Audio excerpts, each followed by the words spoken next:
when attending a party in Peckham, South London, the radical black activist Sasha Johnson was shot in the head. If this had happened to a divisive figure on the right, the celebrations and triumphalism would have been deafening.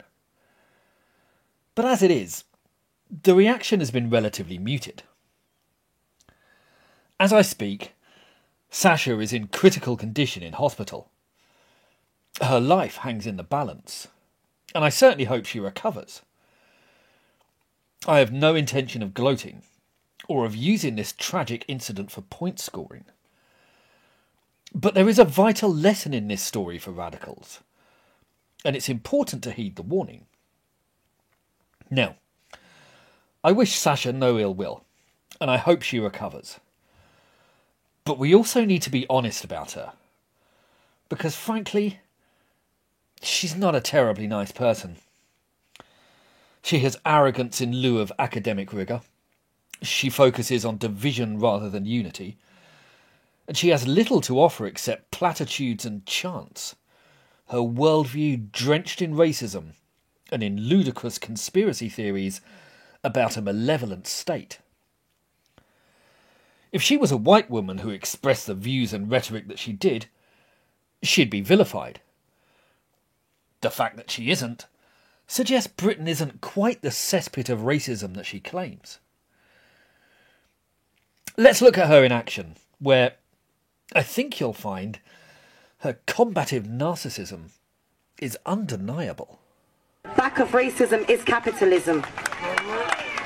And they say about education, we need a black militia. What we're saying is, you push, we push. You fight, we fight. Peace is not peace until you recognise our life. And we're not going to lay down no more. I'm not going down on a knee. I'm always going to be 10 toes standing. Just like my ancestors, 10 toes standing. No justice! No justice! Take it to the streets! I can't hear you. No justice! No justice! Take it to the streets! Take it to the streets! I ain't scared of no terrorist group. The police is no different from the KKK. They stand around and protect statues and buildings instead of people. They need to join the local council and start to litter pick too. When I say if they have a pepper spray, we have our own too. They have smokes, we have it too. Come together, put your fist in the air. Black power! We need our own political party because we have David Lammy's tokenistic. We have Sadiq Khan is tokenistic. Priti Patel, tokenistic. We've had so many inquiries. We've had the Grenfell inquiry, the Windrush inquiry, the Macpherson inquiry, the COVID inquiry. Fuck them, they know they're racist. Get ready to fight them. If they don't bring peace, they know what's going to happen. One solution! Revolution! One solution! Revolution! One solution! Revolution! No justice! No peace! Take it to the streets! Fuck the police! Woo, fuck them! So come out there. Let's live through the promise. Come out there, let's live through the promise. Come on. Come out there and we'll live through the promise. I can promise you now. Come on. Come out there and we live it through. Okay, dude. You're a coon. Come Dude, on, what? a coon. What do you mean? Because I'm a girl, you think I'm gonna fuck you up? Come on, man. Because I'm a girl. We're here to You're here to drive this side out to make it look like all black people are ignorant. Yeah, I'm angry right now because of what's going on. It's made me angry, yes. Just like when he was angry when he thought that his town was being destructed, his city statues were going up. I'm angry too. Of course you're angry. Yeah, so why are you calling me dude? What does the dude mean? And you also what does the dude mean? You don't believe stats and facts. What does the dude mean? It's recorded. What does the dude mean? What does the dude mean? You know, I'll be honest. How am I? You're what we're dealing with. Yeah. We're what you are. What we're dealing with. Overly emotional, angry, quick to violence. You calling a black woman angry? You're a coon. You don't need to be in this conversation. You don't need to be in this conversation. You should be able. How can I racially abuse this man? Can someone give this brother some knowledge? How can I racially abuse him? How can I? Is when we hold the House of Parliament as a contested space. I want all your black boots down because when I walk through them gates, don't stand aside and watch as they kill your prophets. I've got the calling and I'm telling you, I feel it in my bones that there's a change coming. You just got to stick with me in it. They can label me a terrorist. They can label me racist, but I'm not racist. I just love my blackness. You can't be racist. You cannot be racist. I just love my blackness. And I'm going to stand for my blackness. I've never been scared. So when you see them saying on Twitter, I have not got a Twitter account. I've never had a Twitter account. I'm a queen, and they're scared of the power that's coming out my mouth. But we're going to stand together. We're going to stand together. We're going to make these changes. The Race Offenders Register, take note. TTIP. When I say TTIP, I want you to say TTIP. TTIP. TTIP. TTIP. TTIP. One voice. One voice. One voice. One voice. Don't just go away. Bring that song that you just heard to every ears you could find to put it in. Bring every message you heard here today to every ears you could put it in. Never be scared to say black power. In a minute, I want all my kings and queens. Raise that fist in the air. Raise them.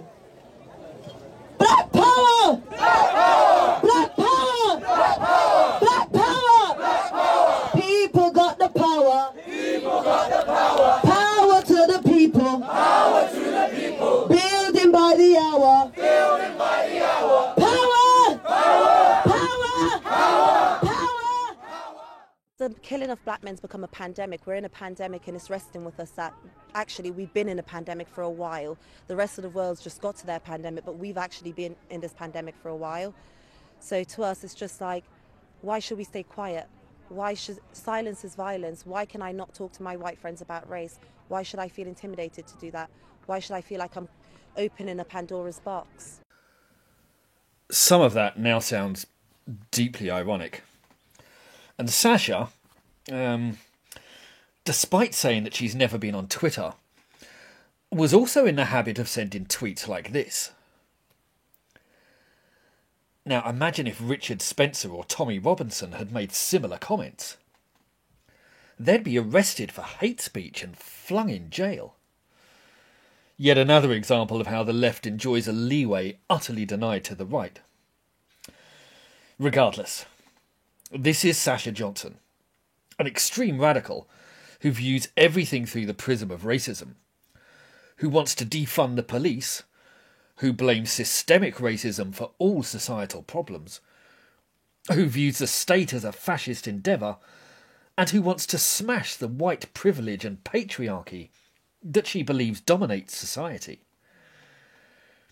Like many such campaigners, in hoping to combat racism, she has become racist herself. Now, none of this, of course, means she deserves to be shot. While I genuinely believe that Sasha Johnson would be dangerous if she ever achieved any political power, her pathetically small band of radical supporters means that there's no likelihood of that.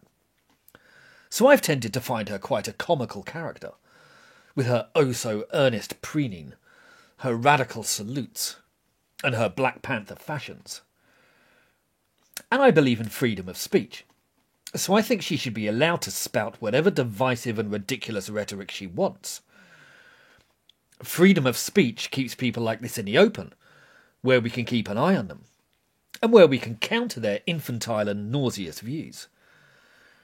So I've never considered her a problem, more of a good vehicle for comedy. But of course, now farce has turned to tragedy. And while I hope she pulls through, certain others couldn't resist wading into the fray. And chief among those was Diane Abbott. Abbott is another race-baiting demagogue. She has a long history of stirring up racial hatred and of putting her foot in it. And when Sasha Johnson's story broke, she didn't even hesitate. Abbott immediately made the entirely unsubstantiated claim that her shooting had been motivated by her stand for racial justice, thus implying some kind of white ethno-nationalist cause. She also tabbed her comment, Black Lives Matter. There was, naturally, a bit of blowback for this take, But in a number of TV interviews, Abbott just doubled down, seemingly claiming that a black woman should not face criticism for stoking up racial tensions, and that her critics were thus racist. A response merely guaranteed to stoke up even more racial tensions. A little earlier, Diane, you were accused of inflaming racial tension. When you made a connection between the shooting of Sasha Johnson with her activism, with her party take the initiative. But it was her party in its very first statement about this, which mentioned the fact that she'd had a series of death threats. And you know, when the shooting wasn't connected to that, I think everyone involved has said we shouldn't be jumping. But you know, Emily, when a person of colour is attacked for raising issues to do with race, that doesn't take the debate further forward. If people are inflamed, but not when she was shot. If people are inflamed about race in this country, you need to look at the underlying issues. My friend and colleague David Lamont did an exhaustive report about how black people are treated in the criminal justice system. So Diane is saying essentially you can make this connection because somewhere along the lines it was connected to race. I'm not saying you can make that connection. I'm saying that when you attack a person of colour for raising issues to do with race and claiming somehow it's their fault, that isn't very helpful. Nobody said it was their fault at all, but they didn't understand why you'd taken facts that didn't add up and attributed the shooting, which everyone else has not connected, with her activism. Well, they clearly didn't read the statement put out by her political party, first of all, which linked it to death threats. Police said there's no evidence. But the point I would want to make is that if you constantly cloud issues to do with race by casting aspersions on the good faith of people raising them, that doesn't move us forward. I'm just going to quote Charles. Now, numerous people on Twitter leapt to Diane's defence. They were even more overt in claiming that Abbott's critics were simply racist. Some even used racist slurs to just get their point across. Because of course they did. And others suggested that the likes of Abbott and Corbyn inspire solidarity, which frightens people. Well, no. It's because they do the opposite of that. They scapegoat and divide. The reason that Abbott gets criticism is that she spent years race-baiting or just being openly racist. She's made continual gaffes. She's openly defended the terrorism of the IRA and numerous Islamic groups. She's justified the genocide of Mao, and she can't even put her shoes on the right feet. Now, pretty much all of those are legitimate points of grievance, and none of them have anything to do with her skin colour. And, as it turned out, her critics were proven entirely correct in this case too, because it very quickly transpired that the police were hunting 4 black men in connection with the shooting, and that it was a gangland incident unconnected with any political activism. This is the lesson for radicals then. They shouldn't immediately assume racism is the cause, and they shouldn't reflexively accuse their critics of racism either, because the truth is, that is almost never the case. The racism exists in their minds and hearts, not in society, and not in those who question their divisive and polarising worldview. After all, if Britain was really as racist and sexist as Diane Abbott claims, then a woman like her, one with little apparent charm, looks, talent or intelligence, would never have enjoyed the wildly successful career that's rewarded her handsomely for decades. As for Sasha Johnson, this is a woman who wanted to defund the police, who decried the fascist state, and who blamed white people for all the evil in the world. But she was shot in the head by a black man, and it was the police who rushed to her aid. They are now desperately seeking her assailants, while the fascist state she decried is employing all its resources in a desperate attempt to save her life. This should all prove a salutary lesson to radicals about the childish and divisive fantasies they entertain. The world is not the reassuring binary vision of oppressor and oppressed that you imagine. Your rivals are not devils, and you are not on the side of the angels. But the reality is, few lessons are likely to be learned. If you've enjoyed this film, please like and subscribe, and if you're interested in these topics, I've written 2 books which go into them in extensive detail. They're called The Tyranny of the Left, and they're available on the links below. Please feel free to pick them up and let me know what you think. Thank you.